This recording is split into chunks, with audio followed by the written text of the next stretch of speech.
everybody, welcome to Finance Tea, where we spill the tea on personal finance. Today, let's talk about paying off that mortgage faster with a strategy called velocity banking. Now, before I get into the strategy, I do want to address the elephant in the room.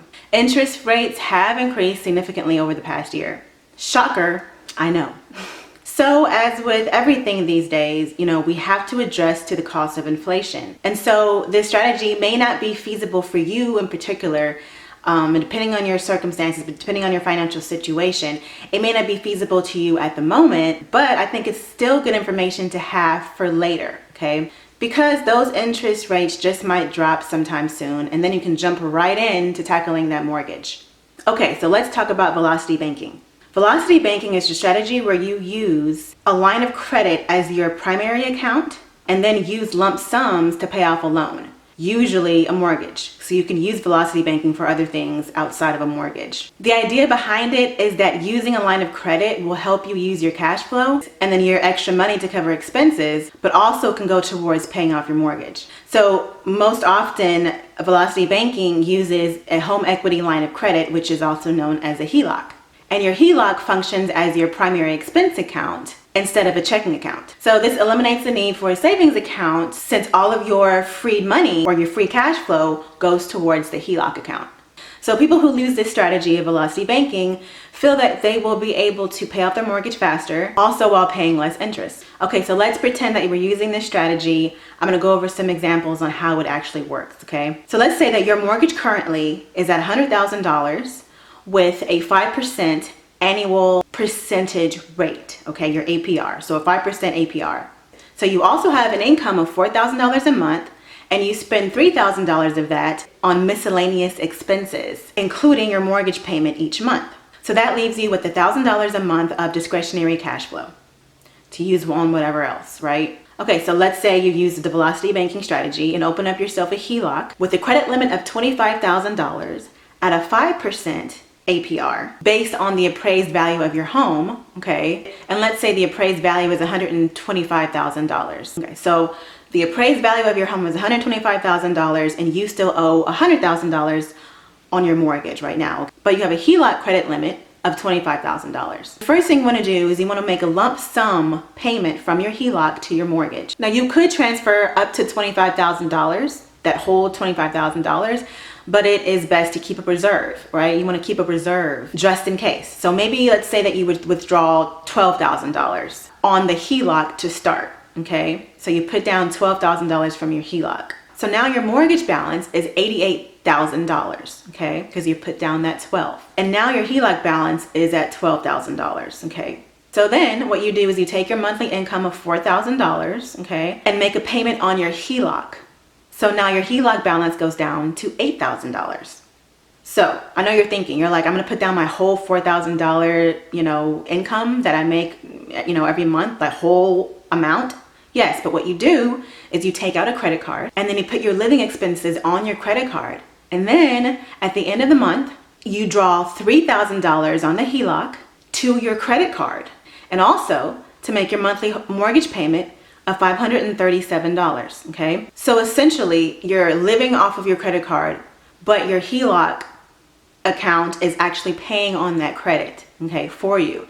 And also paying your mortgage for you as well. So you don't have any sort of like actual cash flow. Everything is going through credit in this situation. So now your HELOC balance is $11,000 around that plus interest, which is about $33 a month as far as the payment is concerned because you put down so much on it, right? So now at this point, after paying down your credit card for that $3,000, including your mortgage payment as well, your HELOC balance is at $11,000 plus some interest, okay? What you do the second month, okay? You put your paycheck towards the HELOC again at the beginning of the month. And then you pay your monthly living expenses and your mortgage from the HELOC account all the way to the end of the month, okay? So for that month. So what this is commonly called is paycheck parking. So if you continue on this process, what you're doing is you're paying down that HELOC $1,000, okay? And you're reducing it by $1,000 minus some interest, and you're doing this each month, okay? So you're putting down that full paycheck. And you're being able to pay down that HELOC an additional $1,000 because remember, your living expenses only come out to $3,000. even though your monthly intake is $4,000. Okay, so that extra $1,000 is being paid down on that HELOC. You're basically essentially living off your HELOC. So you want to continue this process every month.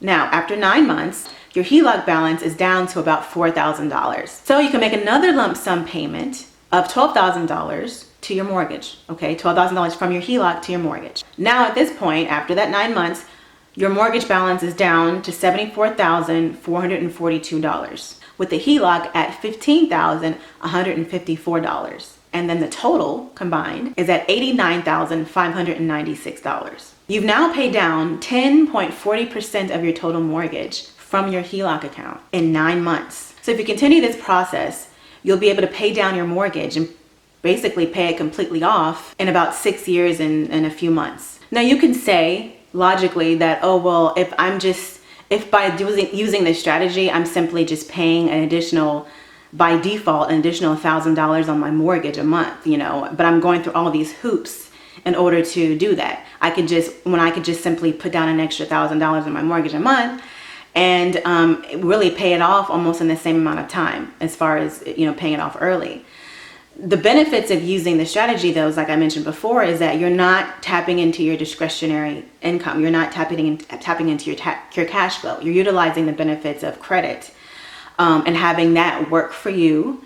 And there's other advantages of using credit as well for this process. I mean, you have rewards programs, you have things like that kind of benefit you in this process, as well as building up your credit and increasing it and increasing your credit score, making it better, and you looking good to the credit bureaus, and it's just helping you further down the line. It's just a more, I guess, it's just kind of like you're killing 2 birds with 1 stone. You're paying off your mortgage a lot faster, but then you're also getting other benefits at the same time. So that's why using velocity banking with, of course, the HELOC is a good strategy to paying off your mortgage a lot earlier. If you like the video, let me know in the comments if you plan to use this strategy to pay off your mortgage, and maybe you have used the strategy before and you want to provide some insight. Let me know in the comments how that went for you, and if it was actually a good financial decision for you. If you want more content like this, be sure to subscribe, hit that bell to be notified when I drop my next video. Help your girl out.